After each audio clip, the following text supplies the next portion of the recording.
Well, whether you're here for South by Southwest, passing through, or live here, of course, the crowds can get from place to place. It can be a challenge anywhere in Austin this week. Last year, we found rogue cab drivers not permitted in the city were giving out rides. The drivers were skirting a city process that includes background checks and requires certain insurance. A year later, and the city reports seeing fewer of the illegal rides during South by Southwest. But KXAN investigator Kevin Schwaller found the rule breaking continues. The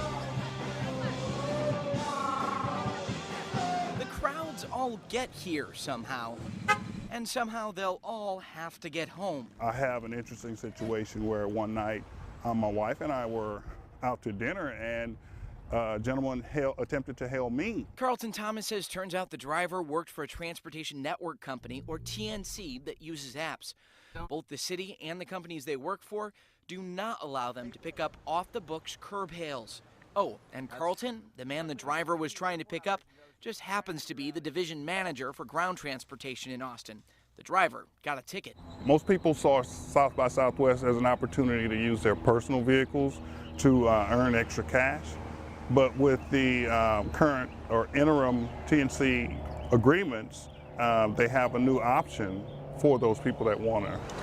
We wanted to see if illegal drivers are still an issue, so we came here downtown. Now, when you request a ride through a ride-hailing app, that's all handled through the app and a credit card. So what investigators look for, the key, is cash.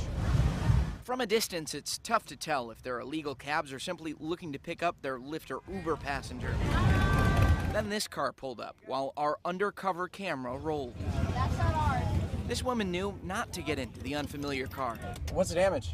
Whatever you think is fair, my brother. $15 cool? That'll work with me. But the driver of the unmarked car with no visible meter, no phone with an app on the dash, took me for a trip and took cash. Have a good night. You're very welcome. Thanks. On this issue, Joe Wood says whether it's a ride like this or a driver like the one who tried to pick up Carlton, taking that ride could cost you. They're putting themselves at great risk of being uninsured while they're in that vehicle if they go that route. At least if they're working through the TNCs, they have the TNC coverage out there while they're in the car, which is a good thing. I don't think it'll ever go away. It's just that we've seen a huge decline in that type of activity. But the lure of big crowds can turn cars into illegal cash cabs. Kevin Schwaller, KXAN investigates. for South by Southwest, the City Transportation Department put more officers on the clock and increased coverage. They're also working with APD. Here's a look at how many illegal cabs get into trouble with the city. Back in 2011, the city issued 150 citations. The number dropped to 111 in 2013, but the citations are up to 131 in the last year. Still, so far during South by Southwest this year, the city has given out just one ticket for an illegal cab. The department also says there are fewer complaints of legal taxi drivers refusing rides or trying to charge a flat fee. Both are against the law. If you have an issue we can investigate for you, send us a tip to our investigatives team. It's at reportit@kxan.com.